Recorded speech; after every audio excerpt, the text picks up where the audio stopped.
Ce pipeline est utilisé pour pomper de l'eau à l'extérieur d'un camp de pêche, entre autres, et d'autres locations, et de la pomper à l'extérieur du continent, dans le pays voisin aussi, pour simplement vendre de l'eau à ces gens-là pour acheter plus d'armes pour une faction donnée.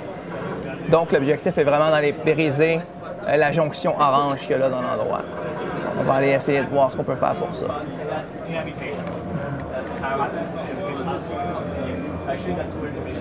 Je peux y aller d'à peu près n'importe quelle façon que je veux. Far Cry 2 supporte à peu près toutes les façons de jouer. En ce moment, je suis équipé d'un MP5, qui est un assault rifle avec un silencieux, ce qui me permet d'être un peu plus stealth. J'ai également des IEDs, qui sont des Improvised Explosive Device. C'est l'équivalent du C4, donc des explosifs qu'on peut détonner avec un détonateur.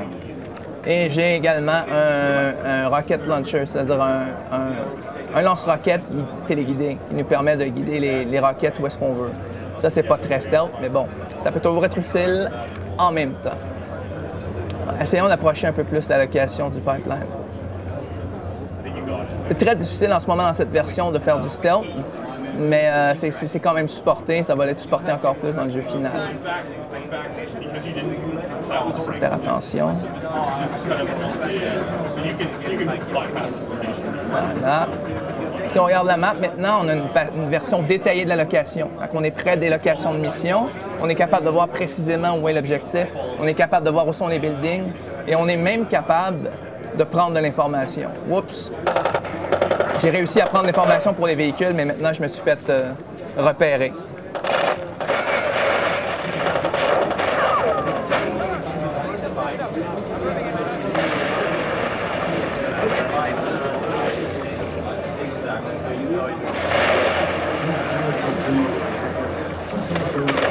L'AI est complètement systémique, ce qui veut dire qu'elle réagit par elle-même, basée sur ses mouvements, basée sur ses besoins. Donc, c'est extrêmement difficile de réussir à manœuvrer et savoir ce qui va se passer.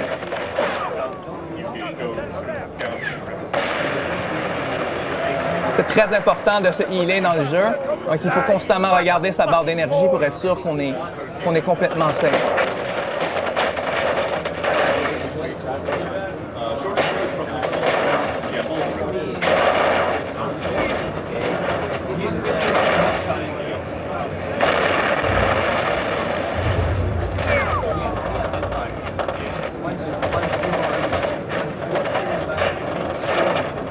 On va aller s'occuper du sniper. On va le voir.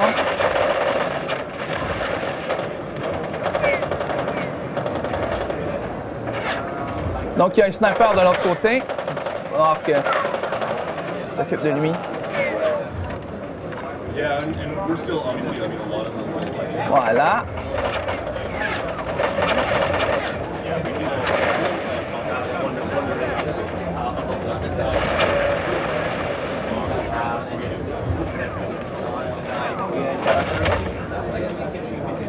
Oh, petite balle. Là.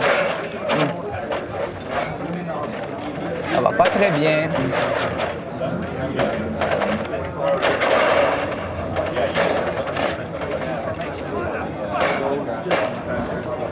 Ah.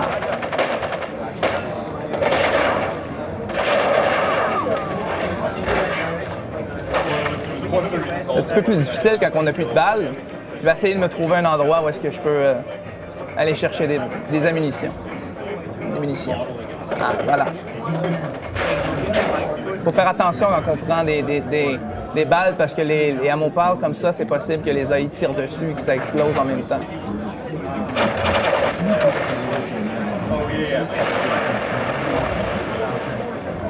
Voilà.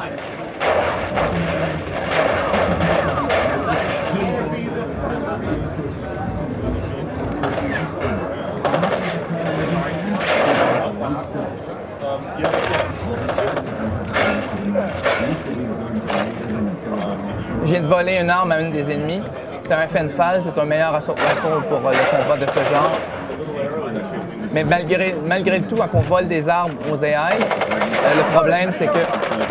Excusez.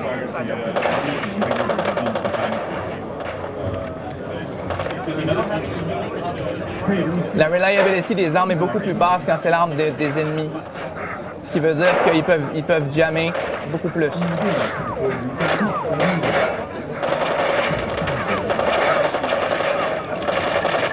Voilà.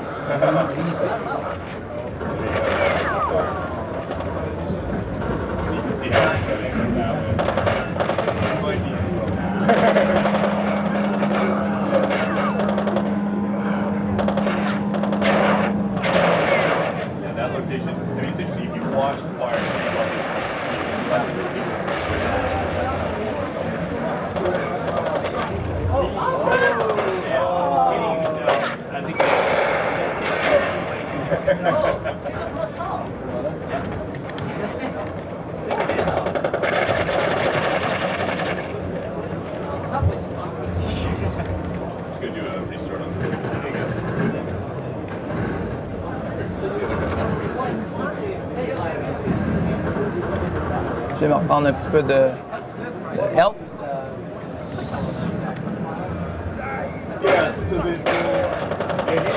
J'ai encore besoin d'amour.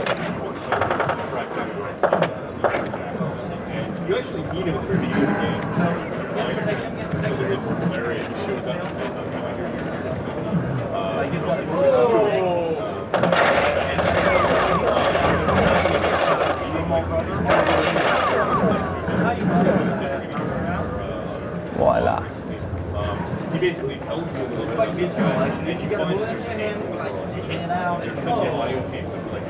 Donc mon objectif était d'exploser la jonction de la pipeline.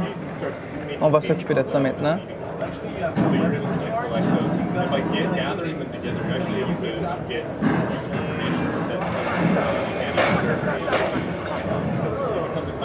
Voilà. Donc l'objectif est fait. Si on regarde la map maintenant, on voit que l'objectif s'est updaté. Maintenant, j'ai comme objectif d'aller voir le prochain objectif qui est la tour de radio.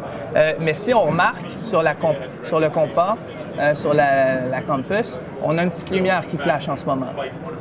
Donc cette petite lumière, à quoi elle sert? Elle m'indique qu'il y a un diamant proche. Donc la façon dont ça fonctionne, c'est que si je tourne, je peux voir la direction dans laquelle un diamant peut être fait. Comme par exemple, si je regarde dans la direction directement d'un diamant, la lumière va rester complètement verte. Si je ne regarde pas directement dedans, c'est la rapidité à laquelle elle clignote qui va me dire si je suis près ou loin d'un diamant. En ce moment, je suis extrêmement près et c'est ici. Il n'y a pas d'animation pour l'instant pour prendre le diamant en tant que tel, mais c'est des petits briefcases comme ça où est-ce que je peux prendre des diamants. Les diamants servent à acheter et unlocker plein d'armes dans le jeu, au-dessus de 35 armes dans le jeu. Ça nous permet de choisir une énorme variété d'armes pour définir la façon dont laquelle on veut jouer, comment on veut attaquer chaque endroit, dans quel temps de la journée, quelles armes et ainsi de suite. Ce qui donne une grande variété de rejouabilité dans Far Cry 2. Maintenant que j'ai terminé, on va quitter l'endroit. On va essayer de s'attaquer à autre chose.